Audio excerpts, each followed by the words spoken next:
for many of us, releasing the Epstein files has always been for the women who were victims of Jeffrey Epstein, but also because we believe that Democrat bad guys like the Clintons were entangled and involved with him. Epstein was the spider that wove the web of the deep state. Lean into it. That's what she texted him.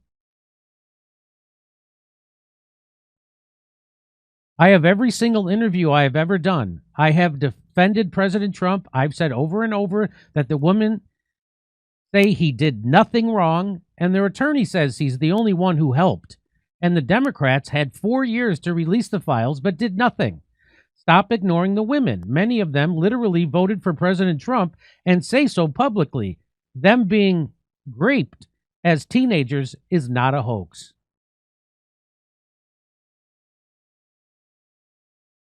So I think that was a text to Trump's assistant.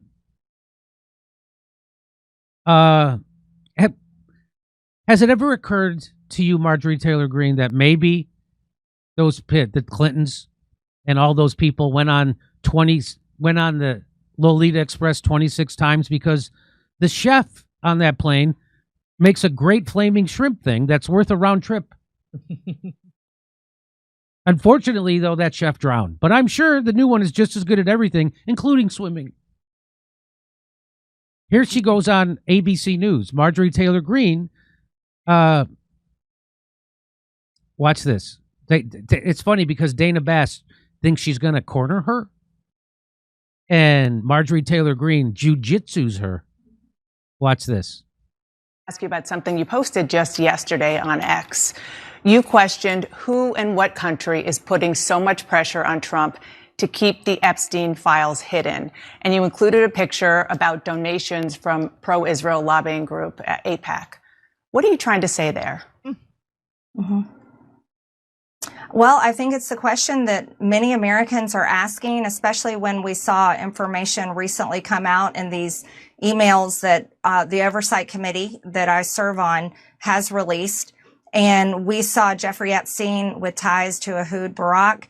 We saw him making business deals with them, also business deals that involved the Israeli government, and seems to have led into their intel agencies. And I think the right question is to ask is, was Jeffrey Epstein working for Israel? And I'm proud to say I don't take money from AIPAC. I don't take money from any special group of people. I'm just representing my district.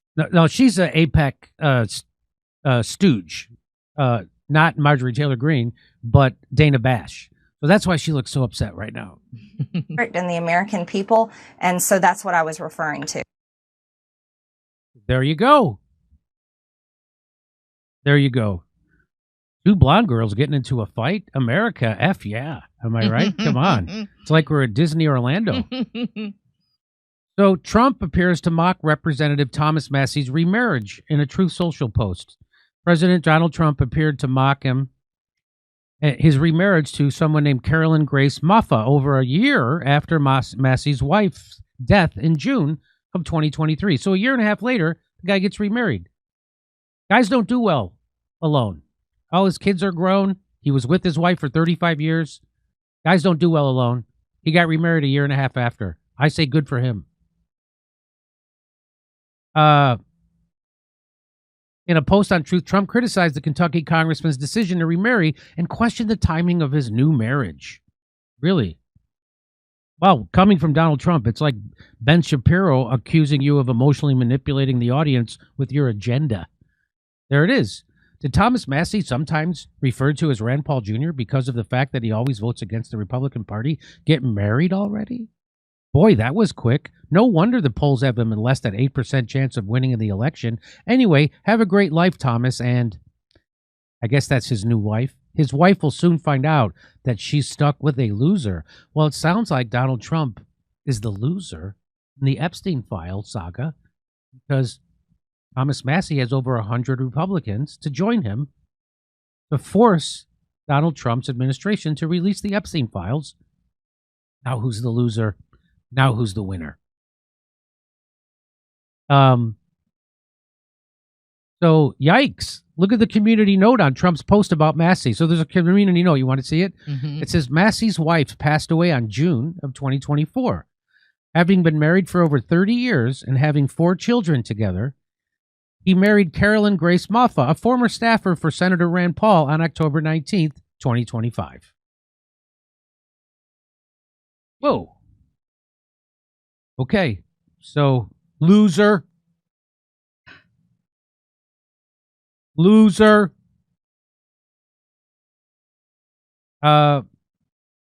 This is far beyond politics. Massey married his high school sweetheart. They were together since he was 16 for over 35 years. Went to MIT together. Mother of his 4 kids. Mocking someone that got a second chance after losing all that. F this guy. That's Trump's base turning on him. Here's what Glenn Greenwald said about it. Also, Trump's mocking Massey for remarrying quick after his wife of many decades passed away is disgusting, particularly for someone who's on his 3rd marriage and started those affairs and many others while still married to his prior wife at home with his young kids. Yeah, well said, Glenn. James Lee. So here's Laura Loomer. Serious question and serious answers only. How did Representative Thomas Massey's wife die? Is there a police report? Is there an autopsy? Why is there such a mystery? I'd like to know. I find it to be so bizarre, and I always have. Now there's a much younger woman in the picture. Wow. So Laura Loomer apparently has a cheekbone to pick with Thomas Massey, if you know what I'm talking about. James Lee, friend of the show, says Laura Loomer is now implying that Thomas Massey killed his wife under the guise of just asking questions. Meanwhile, she's been having a full-on crash out over people asking questions about Charlie Kirk and Epstein. You really have to wonder who she actually works for. Well, Israel. That's my guess. Sabby Sab says, here's Trump mocking Thomas Massey for getting remarried after his wife died. Trump is sinking like the Titanic. Makes me wonder if this is all a ploy to get J.D. Vance in his seat so Vance can ramp up Thiel's surveillance state. Here is, and just a little reminder that all of our surveillance state everywhere around the world has one single purpose: to notify the elites when everyone has woken up to what they do to our children, at which point they have to go underground in their bunkers and flatten the surface. Here, Representative Massey says his showdown with Donald Trump traces back to the 3 pro-Israel billionaires with Epstein ties who are now bankrolling his opponent to push him out of politics. Massey, so here he is. Let's listen. The president's gone after you in some deeply personal ways. I mean, attacking you over and over again, even attacking you for regarding your wedding, your recent wedding, which, by the way, congratulations. What do you make of all that? And he's obviously supporting your primary opponents. I mean, what kind of retribution are you facing? You know, my wife told me, she said, I told you so. We should have invited Donald Trump. He's mad that he didn't get an invitation. So we're taking it with a grain of salt. He's being a bully or trying to be a bully. And they're trying to beat me here in Kentucky. But here's what's interesting. The people financing this campaign consist completely of 3 billionaires, and they're all in the Epstein class. In fact, one of them is named in Epstein's phone book, not the secret files that the FBI is keeping, but in Epstein's phone book. So it's a small world. Dogs don't bark at parked cars. And we are winning. I'm not tired of winning yet, but we are winning. And not only the speaker, but the attorney general, the FBI director, and the president himself and the vice president, they're taking a big loss this week because after months of fighting, I am winning this week with Ro Khanna. We're forcing this vote, and it's going to happen. I would remind my Republican colleagues who are deciding how to vote, Donald Trump can protect you in red districts right now by giving you an endorsement. But in 2030, he's not going to be the president, and you will have voted to protect pedophiles if you don't vote to release these files, and the president can't protect you then. This vote, the record of this vote, will last longer than Donald Trump's presidency. As I said already in another segment, Donald Trump already can't protect them. Donald Trump just lost to Marjorie Taylor Greene and Thomas Massie. They beat Trump. Trump in 10 months is already wrecked his political capital. And he's done it because he's gone against his agenda, what he ran on. He ran as America first. He's Israel first. He already bombed Yemen and Iran for Israel. He's still funding Ukraine war. He's still funding the genocide in Gaza. He's now he's bombing Venezuela. He's starting another regime change war.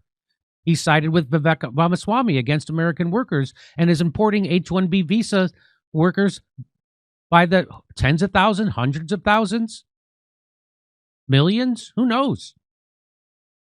He's exploding the deficit while making no cuts. The Doe's cuts were all a fake.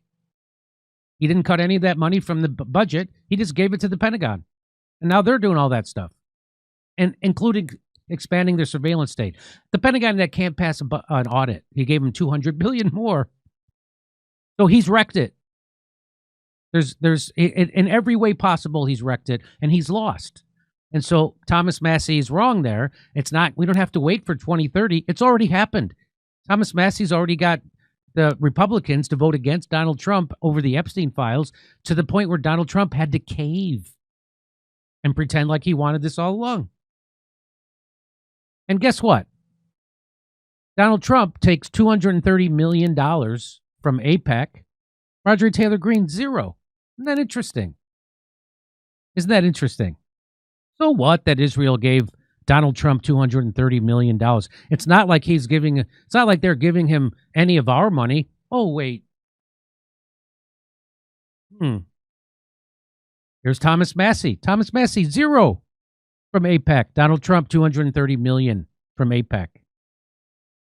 So when Donald Trump calls somebody a loser, what he's saying is they didn't take the bribe from AIPAC. That's what he's saying.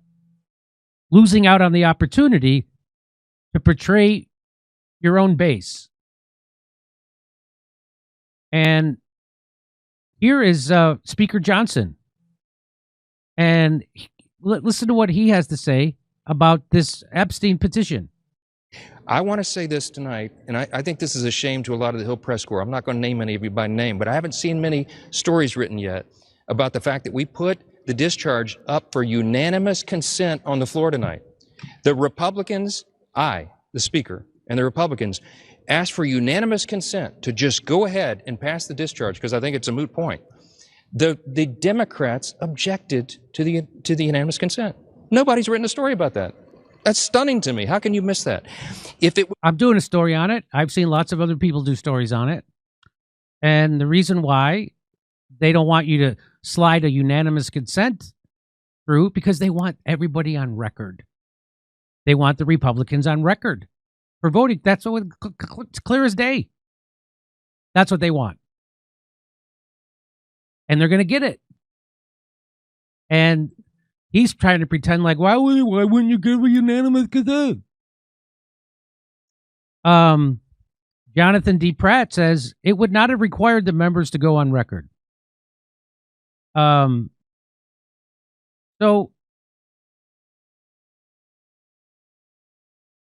I don't know what that means. I don't know why that's in there. But anyway, there you go. That's how Donald Trump attacks his base, tries to gaslight them. Anybody who's actually true to what Donald Trump actually ran on, he will try to slander in the worst ways possible. He'll even have his cronies accuse Thomas Massie of killing his own wife. That's how calling Marjorie Taylor Greene. Marjorie Taylor Greene, let's remember, who takes zero money from AIPAC. He takes $230 million, so he's Israel first, calls her a traitor. Everybody saw through it. Everybody sees through it. Everybody knows Donald Trump is Israel first, and if the election was today, this November instead of last November, Donald Trump would not get elected. Donald Trump would not get elected.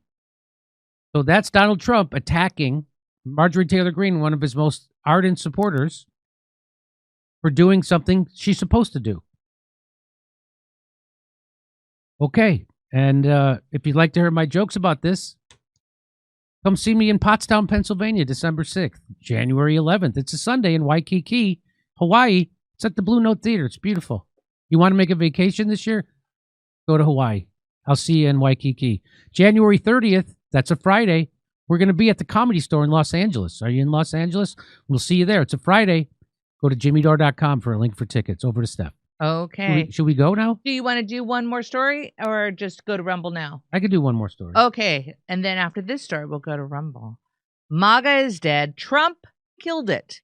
Anyway, Jimmy, it was Oakmont. So where did we land on y'all coming back to Pittsburgh? Hashtag MAGA for Palestine. Hashtag MAGA for America. MTG Massey 28. Kurt Mexican for press secretary. Crystal. Still in the mix. We're still figuring out 2026. Thanks for asking, Crystal. Have Ken O'Keefe on, USMC activist Mamara. Marvin Vargas. Thank you, Marvin, for the recommendation. Dear Trump, mine failure. As per being a ranting lunatic, it takes one to know one. Whoa, savage. They thought DOJ had a mouse. It was Bonnie's Sharpie, redacted. Texas. I don't think I served that joke well. Please have Ryan Dawson on, expert 9/11 Epstein. What is this? Epstein anchor and report? Marvin, I'm sorry. Here we go. Grind your teeth, Jimmy. There's a great app called Grindr with lots of friendly dudes ready to help in a variety of ways. Use it when Steph's not around. Hold on. I don't think you understand what Grindr. The Austrian painter warned us. J.D. Vance is a technocrat's puppet, and the time has come for the puppet show. Max Fiend. Who warned us? The guy with the funny mustache? Savage. When the Catholics in Spain fought back against Muslims, they started with 250 men in the forest, 732 AD, rather. Sorry about that. Okay, here we go. All right, let's refresh. What else do I have for you folks?